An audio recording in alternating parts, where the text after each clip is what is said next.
we've made the sale on climate change. If you took a poll in America and you said, is this a real problem?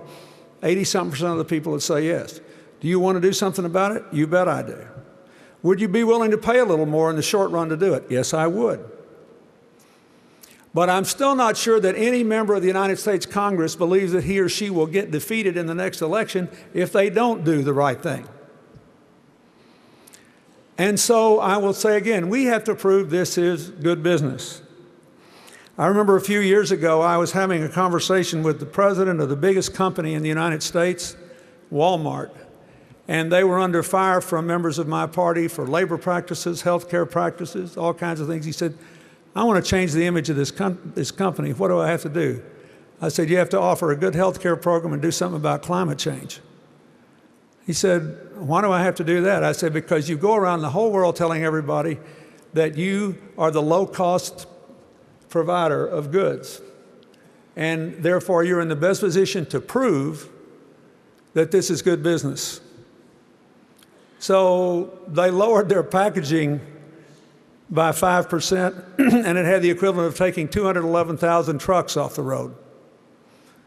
Their British affiliate cut their waste production by 40%, and by 2010 will be a zero waste producing company, proving that this could be done. They were one of the pioneers in the use of LED lighting in every place it was commercially appropriate.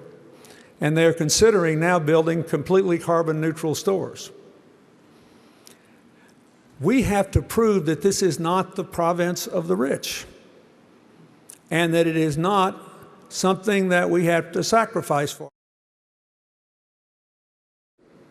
But the low-hanging fruit should be picked first, because it's the most labor intensive and it will generate the most political support. In the United States, for $1 billion investment in energy, if you put it into a coal-fired power plant, you get about 860 jobs. If you put it into photovoltaic cells, you get about 1,800 jobs. If you put it into a solar thermal plant, large-scale solar generation, you get about 1,900 jobs. If you put it into the manufacture and distribution of wind energy, you get about 3,300 jobs.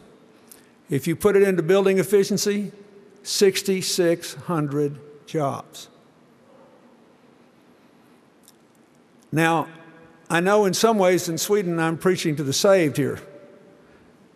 Your country was doing so well at the time of Kyoto that your Kyoto goal was a 4% increase from 1990 levels, yet you had a 7% decrease while growing the economy about 50%. And you're being hurt now by the global financial crisis, but you certainly weren't hurt by building a clean energy future. It also made your economy more secure, to be more energy independent.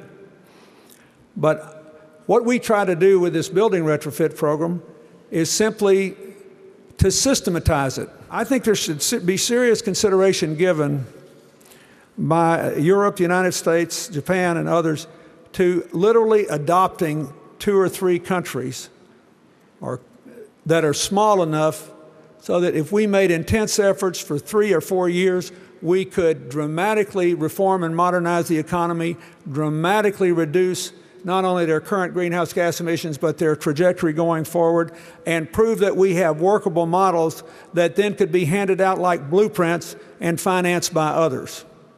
We need some real success stories.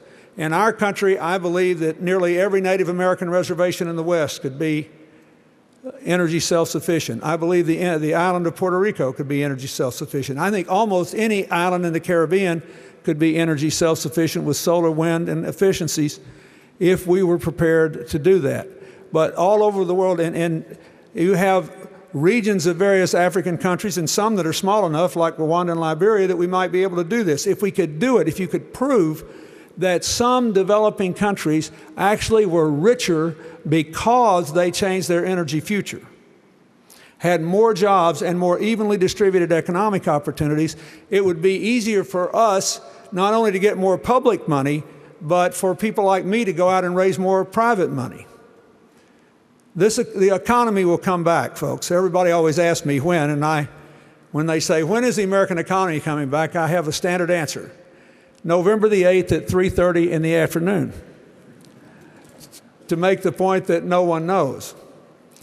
But look, there are just too many hardworking people, too many smart people, too many good things to do. We'll get this sorted out. And we just can't stop dealing with this. Your postal code lottery is better than our lottery as a metaphor for the 21st century world. Because if we live in an interdependent world, as Tony said, we have to have shared responsibilities and shared benefits. So I like this. I like the idea that you give people a chance to win a little money with a 100% guarantee that their lottery tickets will be used to help solve people's problems all around the world. And I'm very grateful for the efforts, as I said, that have been made possible. The Dutch lottery this year is giving away something like 2.5 million LED lights, which will save 90% of the energy that otherwise would have been consumed by the Dutch who win them. So these are the kinds of things we need to be doing.